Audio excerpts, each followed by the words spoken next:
All right, welcome back to the channel. Tyson Fury has been under a lot of heat from certain sections of the boxing community for the issues related to his glove and Deontay Wilder 1 and 2. I had spoken on the issue after I watched a lot of people's videos on it and thought that, man, yeah, something really looked funny there. That looks like knuckles to me. And I was, as a result, predictably, called biased, called all kind of different things, you know, all kind of stuff about the fact that I think I see knuckles in the glove.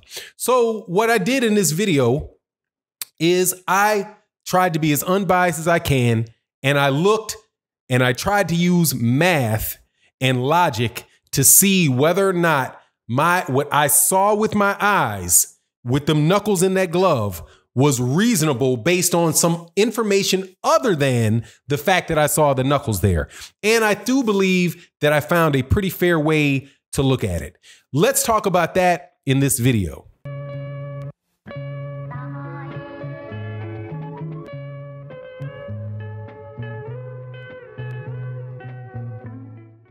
All right, welcome back to the channel. So let me tell you what we're gonna do.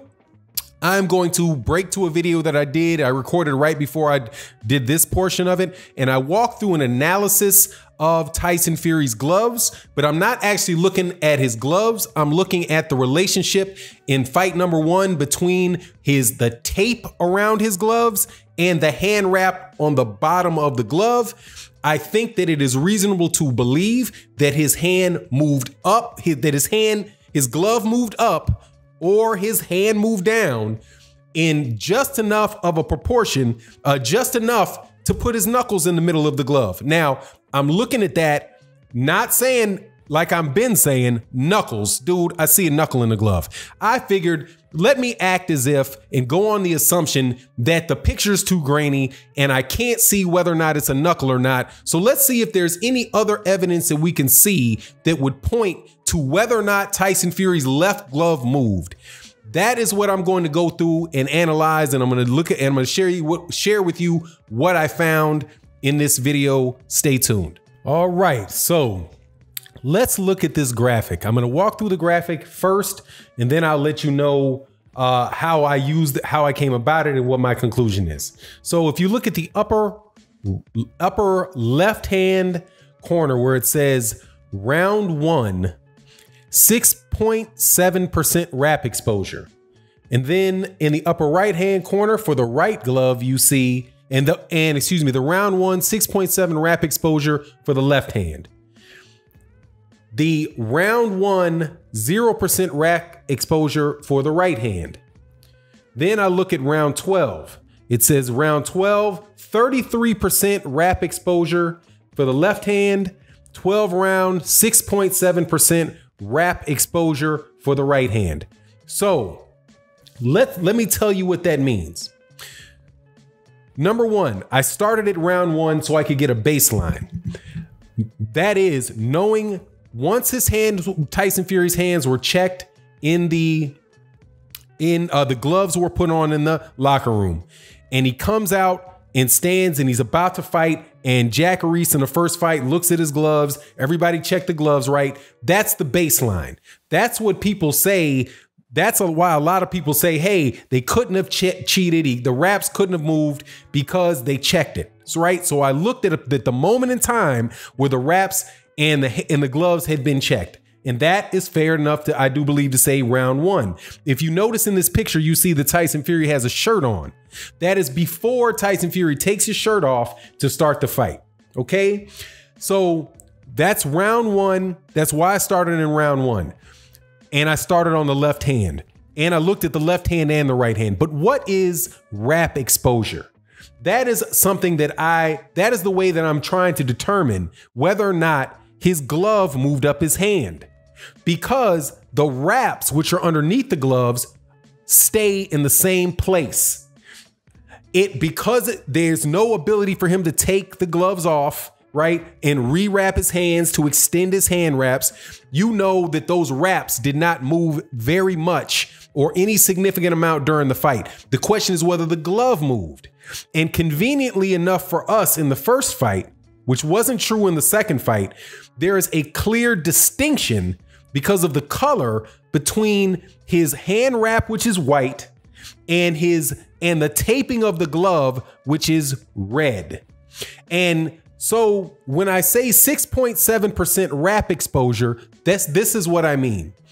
If you take the red and white, okay, and you make the picture 3 inches long from the beginning of the white to the end of the red, right? From the beginning of the wrap to the end of the tape, you will see of that 3 inches, 6.7% of that is hand wrap.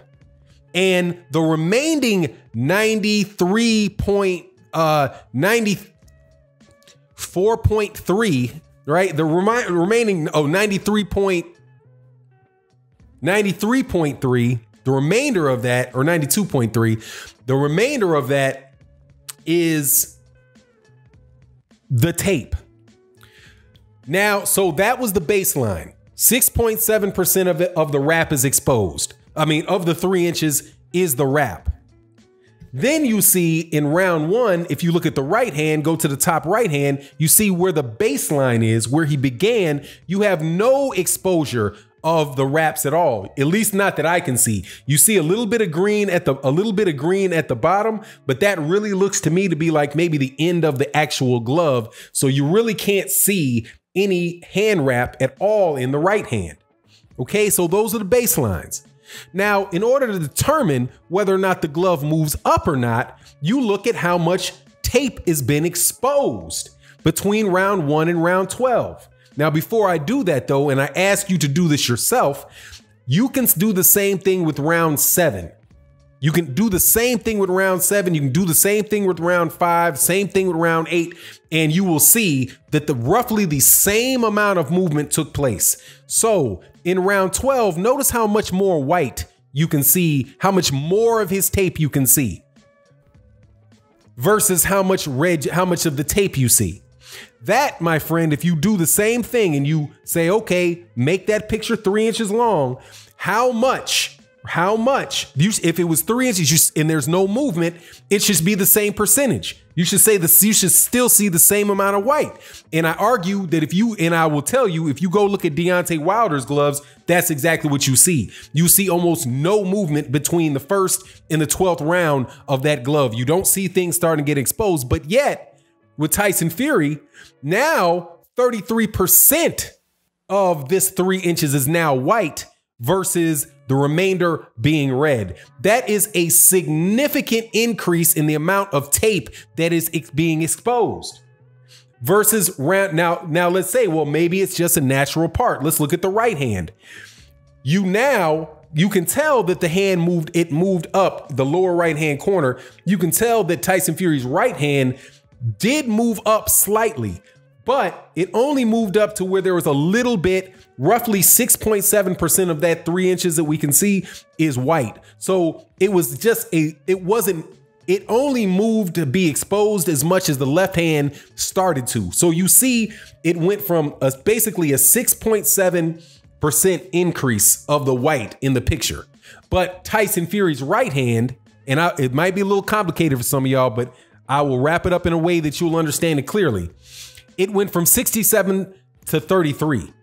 Now, that is an increase of, that is a difference of about 26.7%. Is a 26.7% increase in the tape being shown. Now, how do I relate that to whether or not I believe that his knuckles are in the middle of the glove? Besides the fact that I saw his knuckles in the glove in another picture.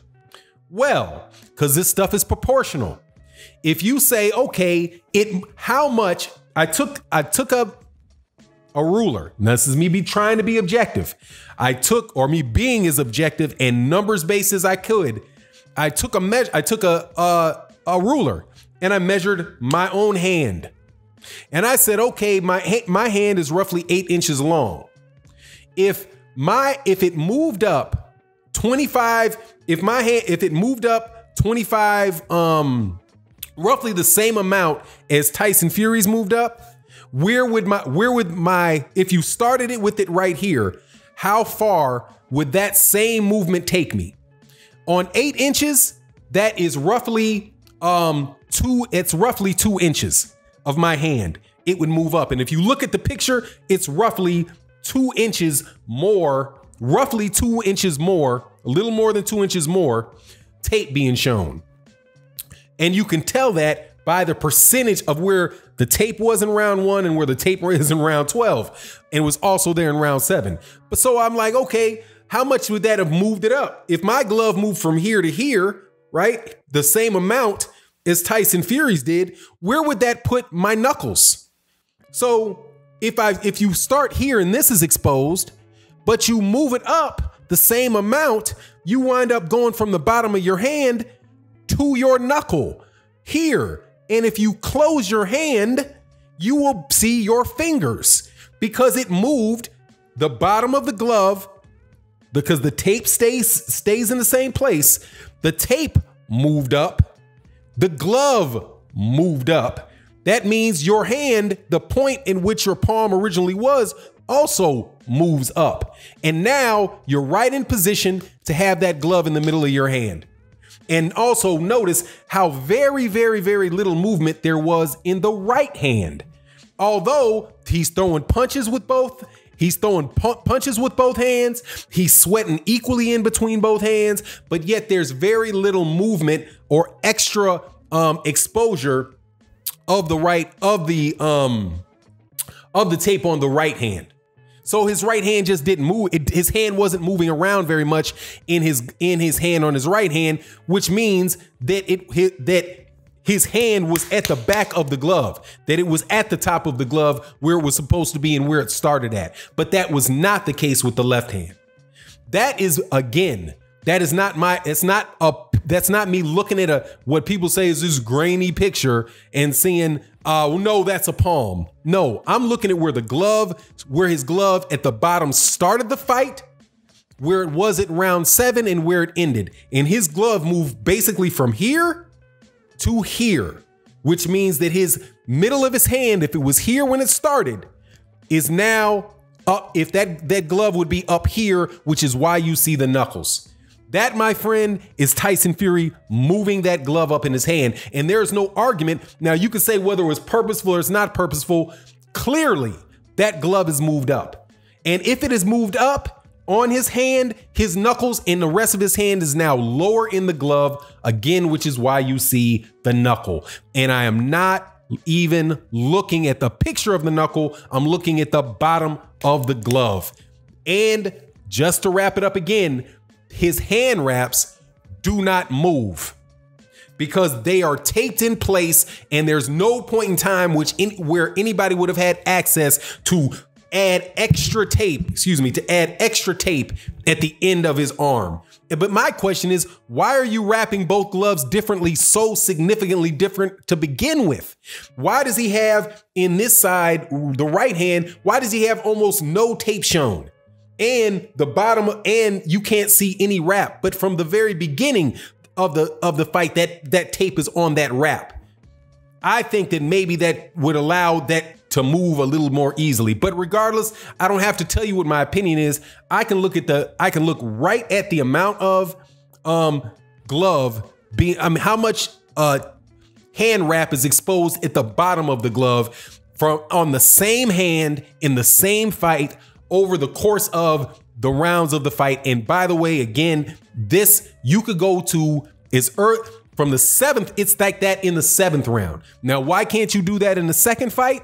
Because Tyson Fury's tape, because the tape on his glove and his hand wrap underneath are the same color. So you don't see the distinction between the two. All right, so there you go. That's how my thought process on it. So let me just summarize it one more time. Tyson Fury's glove moved up his hand. And the reason that I believe it moved up in his hand just enough to put his knuckles in the middle of the glove is that the tape at the bottom of his hand got the white at the bottom of his left glove got more and more exposed over the fight as the glove moved up.